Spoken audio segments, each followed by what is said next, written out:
Assalamualaikum warahmatullahi wabarakatuh. Di sini saya akan memaparkan sedikit dari hasil rangkuman yang saya rangkum dari bagian yang keenam. Langsung saja, yaitu berawal dari penghafal dan pembacaan Al-Quran memiliki peran penting dalam sejarah Islam. Pada awalnya, wahyu-wahyu yang diterima Nabi Muhammad dihafal dan kemudian ditulis dalam bentuk scriptio defectiva yang lebih memudahkan hafalan. Proses pengumpulan wahyu tersebut juga melibatkan hafalan sebagai salah satu sumber verifikasi. Setelah salinan-salinan Al-Quran disebarkan ke berbagai wilayah Islam, transmisi lisan Al-Quran dalam bentuk hafalan tetap dipertahankan. Pembacaan dan penghafal Al-Quran didorong oleh ayat-ayat dalam Al-Quran itu sendiri yang memberikan rangsangan kepada umat muslim untuk menghafalkannya. Eksistensi penghafal Al-Quran menjadi suatu keharusan sejarah, meskipun terdapat keberagaman bacaan di antara para qurra yang dipelihara dari generasi ke generasi. Setelah penerimaan umum terhadap teks Utsmani sebagai textus receptus, upaya dilakukan untuk membatasi bacaan Al-Quran sesuai dengan teks tersebut. Namun perbedaan bacaan masih tetap ada karena teks itu tertulis dalam scriptio defectiva. Pada akhir abad ke-9, upaya penyempurnaan aksara Arab ini dilakukan.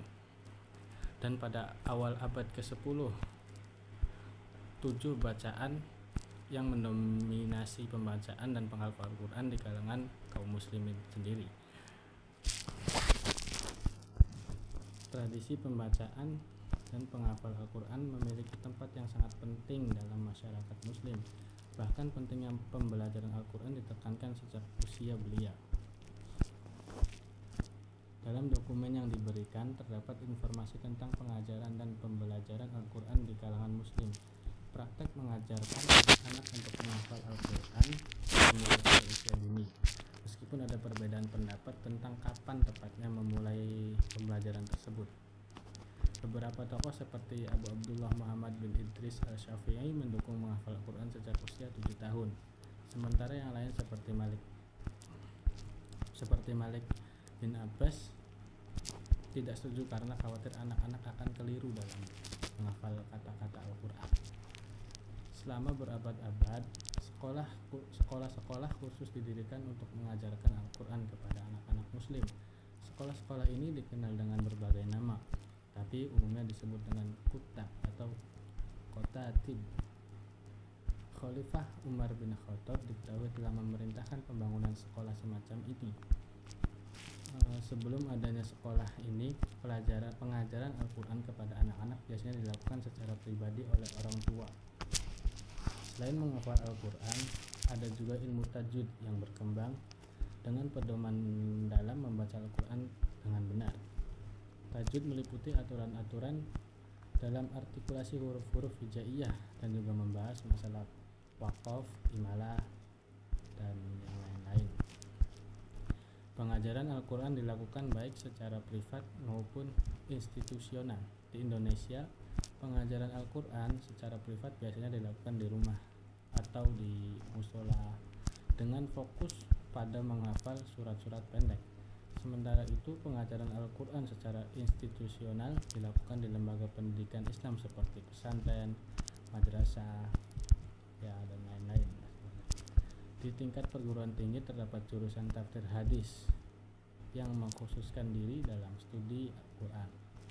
Di Indonesia, setiap 3 tahun diadakan turnamen nasional untuk pembacaan Al-Quran yang diikuti oleh peserta dari seluruh provinsi. Kompetisi ini dianggap sebagai disiplin nasional dan diadakan setelah kompetisi tingkat kecamatan, kemudian kabupaten, kemudian provinsi.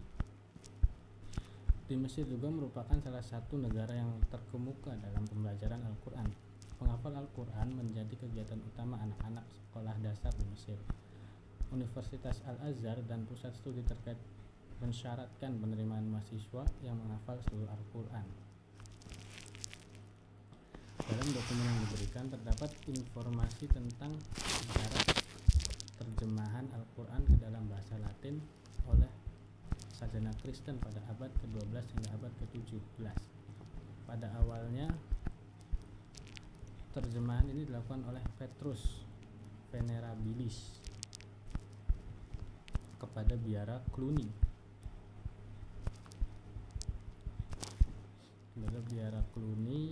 Dengan tujuan untuk membasmi keyakinan heretik dan membela keyakinan Kristen. Terjemahan ini kemudian dikenal sebagai Cluniac Corpus. Namun terjemahan ini digunakan secara menyeluruh hanya pada bagian-bagian yang dianggap berguna dan dieksploitasi tanpa komentar. Terjemahan pertama ini memiliki cacat mendasar dan seringkali tidak akurat atau salah terjemah. Robert of Caton, salah satu penerjemah, cenderung memperbesar atau melebih-lebihkan teks yang tidak berbahaya untuk menekankan kejelekan dan kebejatan Islam. Pada abad ke-16, sikap beberapa sarjana Kristen terhadap Islam mulai berubah setelah jatuhnya Konstantinopel di tangan Turki pada 1453. Juan of Segovia mengusulkan adanya konferensi dengan para fuqaha muslim. Meskipun tidak bertujuan untuk mengubah keyakinan mereka, beberapa sarjana seperti Nicholas of Cusa mendukung gagasan ini, tetapi pengaruhnya tidak begitu signifikan pada saat itu. Pada permulaan abad ke-16, sarjana Eropa mulai serius mengkaji Islam.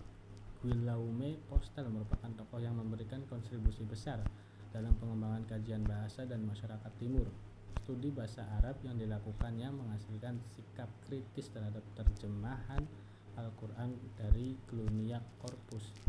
Terjemahan Al-Quran berikutnya dalam bahasa Latin, Al-Qurani Textus Universus, digarap oleh Lodovico Marracci langsung dari teks Arab.